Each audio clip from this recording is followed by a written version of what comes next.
Hello parents, welcome to Mom I Love and I am Shubhoshri. You can also find us at our official website, that is www.momilove.com. So in the current pandemic, we have noticed that parents with 2 kids or more than 2 kids are suffering with a problem. Both kids are at home and they are being homeschooled. The parents are not being able to accommodate both the kids in the same schedule. So the study routine can get disturbed if both the kids are not brought into the same routine. And today we will discuss that how you can make it easy to teach both the kids together at home. So before I begin my video, I will request you to subscribe to my channel because every weekday I come up with videos related to parenting, parent-child relationship, early childhood education, motherhood and a lot more that revolves around parenting.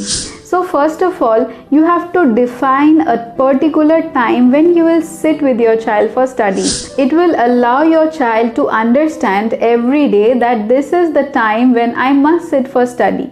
And when you maintain a particular time to make your child study, you will see that within a couple of months, your kids will want that time to be their study time. So after defining their study time, next comes the place where you will make your child sit for studying and allocating their stationaries.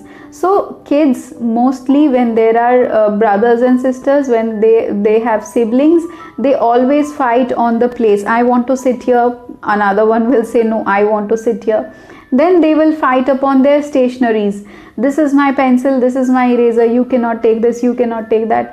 Mostly parents who have kids of similar ages, they do this mistake that they don't define stationaries for both of them. So every child must have their separate set of pencil box, pencil, eraser, notebooks and whatever they need for their studies. So if you are a mother of 2, you have to work a little bit hard than the other parents who have a single child, because you have to do a little bit of groundwork before you actually start teaching them. So what happens, it is normally seen that when you are teaching something to one child, the other one doesn't have anything to do and then they sit quietly and they lose their interest in studying. So what you can do is every day you might take out some time from your busy schedule and you can prepare some question answers or whatever you have taught to your children in the last few days. You can include those things in your writing and you can pass that on to your child when you are teaching the other one. You can also take help of worksheets. You can get those printed and give it to your child to practice when you are teaching the other child. So let me tell you that I also share worksheets for kids from the age range of 3 to 6. So if you are interested, you can get the link in the description box below. Next is reward your kids for being attentive. So it is seen that when there are 2 or more kids studying together, they lack concentration because they are more interested to play or to quarrel with each other. So when your child is showing that interest towards studying, it is a good option to reward them. So always reward your child whenever they are showing attentiveness towards their study, when they are spending more and more time with their books. So by rewards, what I mean is you can give them stickers. You can buy sticker books. Those are really interesting. You can also use stamps, normal ink stamps. You can give it on their hands and they will be really happy and they will feel rewarded at the same time.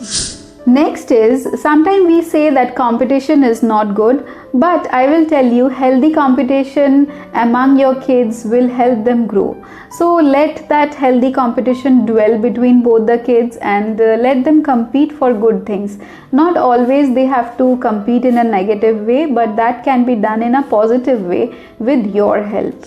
Having said that, I will tell you that you can allow your other child to play quietly if they are done with their studies. Offer them something by which they can be engaged in that time and they doesn't distract the other one.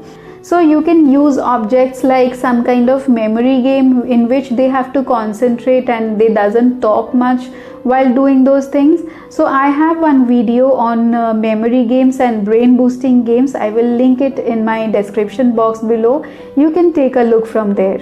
As you practice these points at your home, you will see that there is some visible changes in the study routine and the type of atmosphere it used to be before at your home. So apply these tips and tricks while teaching your child at home and see how they are developing day by day. So that's all for today. If you like this video, please give it a like, and if you have any feedback regarding this video or you want to know more about this topic, write back to me at the comment section below. See you in my next video. Till then, bye bye.